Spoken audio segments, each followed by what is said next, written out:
You're looking at tracking calories as restriction. Tracking calories is a diet, and if you don't hit your calories, if you're over your calories, you failed. If you can't track perfectly, you're stressed. This is when coaches fail you. Hello, friends, and welcome back to the Sweat Simple podcast. My name is Brooks Herbis, and I'm an online fitness, nutrition, and mindset coach who's here to help you simplify and make sense out of the all too confusing fitness and nutrition industry.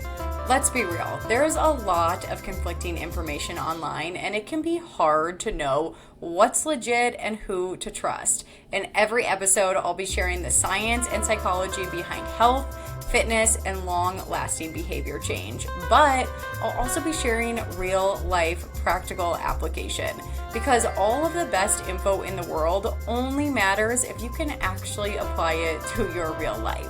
So grab a coffee, water, glass of wine, or lace up your walking shoes, and let's dive in.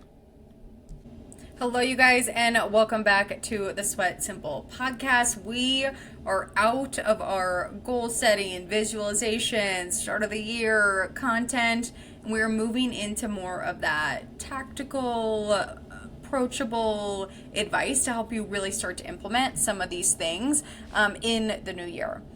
And today we're talking all about calorie counting. Is it the enemy? What you need to know? Because the truth is that calorie counting, especially recently, has gotten a really bad rap.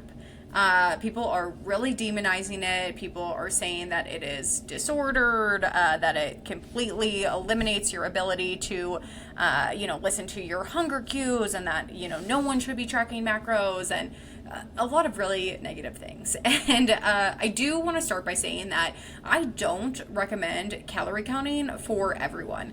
There are some people that calorie counting is not a good fit for. Right off the bat, if you are someone who has a history of an eating disorder, or you've been really obsessive about counting calories in the past, I don't recommend it. And I also don't always recommend it if you just don't have any interest in tracking calories, or you don't think it's a good fit for you. I am very much a coach who appreciates the fact that this is a very individualized journey, and while a lot of my clients do track calories for reasons that we're going to get into, they don't all track calories, because health and fitness and fat loss is not a one-size-fits-all approach. And what works really well for client A could be a really terrible fit for client C. And that's why some coaches are putting you at a real disadvantage when they have one set way of doing things, and they force you to do that for your entire time of working with them. Some of my clients, we even start tracking calories and then we move away from it, either one, because you don't need it anymore because you've gotten all the education, or B, because we realize it's just not a good fit, or it's not what's working right now. And maybe we come back to it, maybe we don't, but the point is that calorie counting isn't the best for everyone. It's not the worst for everyone. And as with most things, there's a lot of gray, there's a lot of nuance when it comes to reaching your health and fitness goals. But I do just really want to, with this podcast, change and reframe how we're thinking about calorie counting. And I really want you to get away from the notion that calorie counting is always bad, that it doesn't help you be successful long term, that it leads to disordered eating, because those things aren't inherently true. And there's actually been some really cool studies that have shown for people who don't already have a history of an eating disorder. And I do want to be clear, disordered eating is different from an eating disorder. An eating disorder is things like anorexia, bulimia. You can have disordered eating tendencies where you have a lot of guilt around food. You try to only eat clean. Those can be considered disordered eating without being a full-blown eating disorder. And for people who don't already have a history of an eating disorder, tracking calories does not lead to disordered eating behaviors. And that has been shown. From the start of tracking calories to the end of it, there have been no additional increase in disordered eating behaviors. But on top of that, when done properly, when done with the right mindset, tracking calories can be a phenomenal tool for fat loss. And the difference is really how you look at it.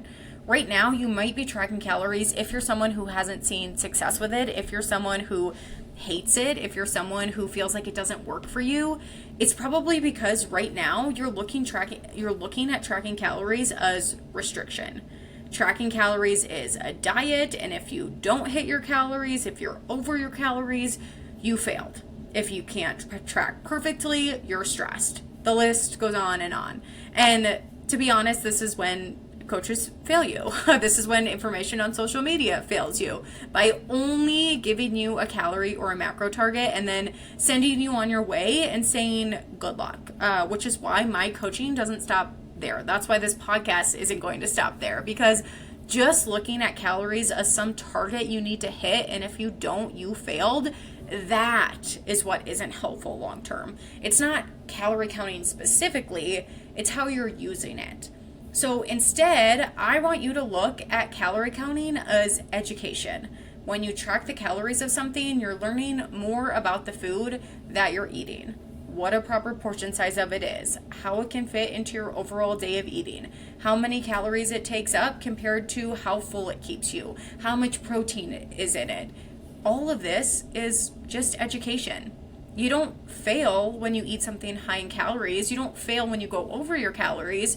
You're just learning. It's not pass fail. It's all just information. It's all just education. It's actually really similar to if you were trying to save money, you might keep a budget. You want to make sure that the amount of money that you're spending isn't more than the amount that you earn. So every time you record a purchase, you learn more about your spending habits. You say, "Ooh, that was pretty expensive. I don't have a whole lot left in my budget for the month." Or you say, "Oh, I got a lot of use out of that thing and it was pretty cheap, so maybe I buy that thing more often." This is true for calorie counting too. It's not restrictive, it's just meant to provide education. And if you're looking at it as being really restricted, it is possible that your calories are too low. That might be step number one, is just making sure that your calories are actually sustainable. And if you're not sure where your calories should be, I actually have a free fat loss calculator that's in my Sustainable Guide to Fat Loss that I'll link here in the show notes so that you can make sure that the calories you're setting for yourself are sustainable. That's really step number one. But I also want you to realize that calorie tracking alone isn't enough for long-term sustainable fat loss. So it's not enough to just mindlessly track the calories and hit a target. That isn't setting you up for long-term success. Tracking calories is a great tool to give you more education, and it's a really good place to start, and it can help you start to understand what a proper portion size looks like for your body. Which foods do take up a lot of calories and don't keep you very full. Like for instance, maybe that 400 calorie Starbucks drink that you're drinking every morning isn't keeping you very full, but it's taking up a ton of calories. That's once you have all of this education, once you have all of this awareness, then you can start making more informed decisions. And that's really the biggest thing with calorie tracking is it's not telling you exactly what to do.